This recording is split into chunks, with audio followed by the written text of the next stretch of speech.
Hey everyone, it's Crazy M bringing you a look at the vehicle customization in Battlefield 4.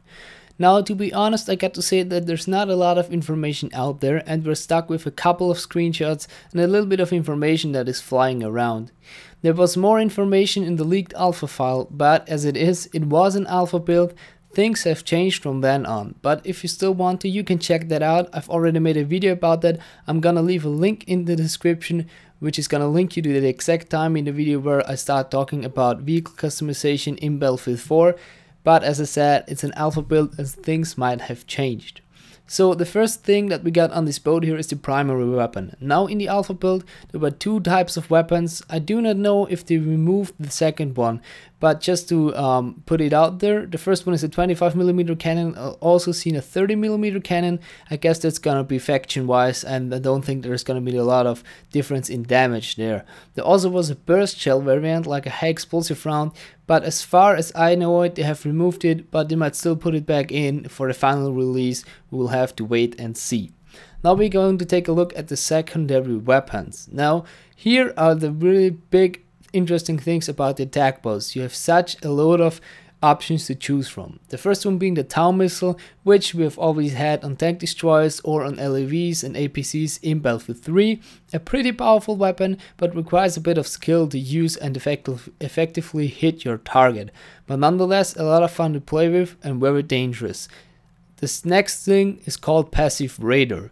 Now there's no official really information out there what this is. The one thing that is missing here are the anti-air missiles that were in the alpha file. So this could mean that Passive Radar are some kind of anti-air missiles, but there might be something other as well. So we'll have to wait and see what that turns out to be.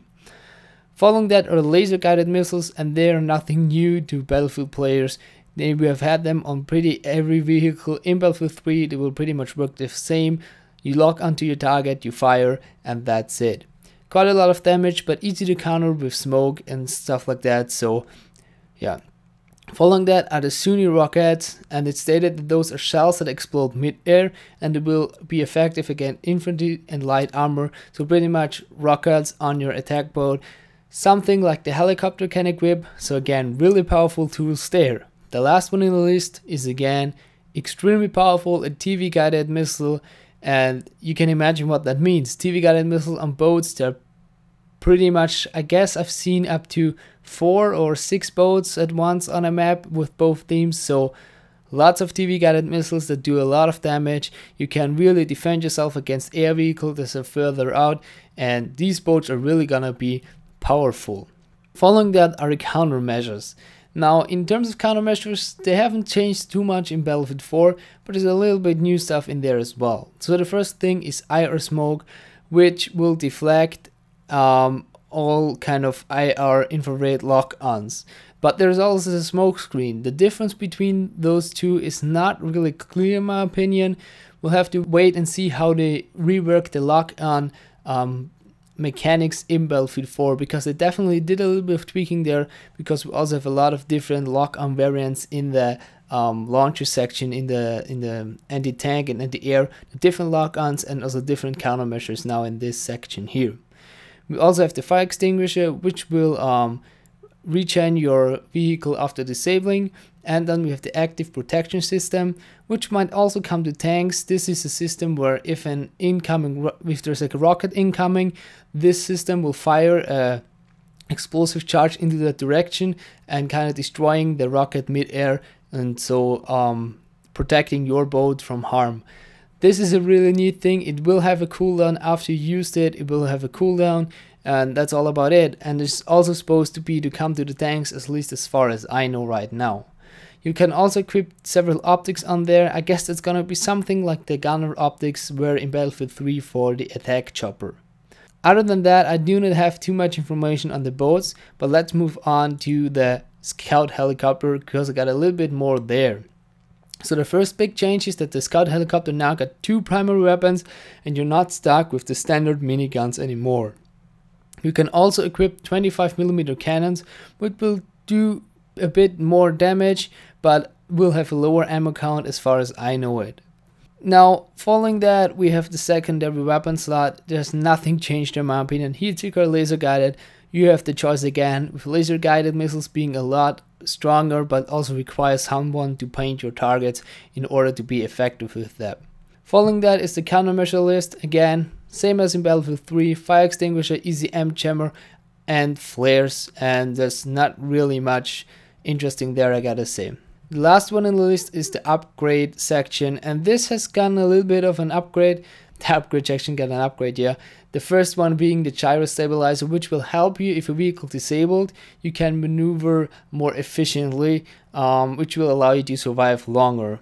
Now, for all of you that don't know, this disabled system has been reworked a bit, so the health still regens if you're disabled. This means that this one could really help you a lot to get out of there and still get repaired after some time and not just die because you're unable to fly. Then we have proximity scan, which we already had in Battlefield 3, which will reveal enemy ground troops on your minimap, as well as the stealth coding, which will increase lock-on time, and air radar, which will tell you the position of your enemy aircrafts on the map. This is pretty much all I've got for now. As I said, there's not too much information out there, but I think they have just upped the customization a tiny little bit and not too much new things, but maybe added the one or other thing that was missing before. Now I got one last thing to show you, which is quite amazing in my opinion, and this is this screenshot, which shows you a Siege of Shanghai map, and you can see it already a red square down there.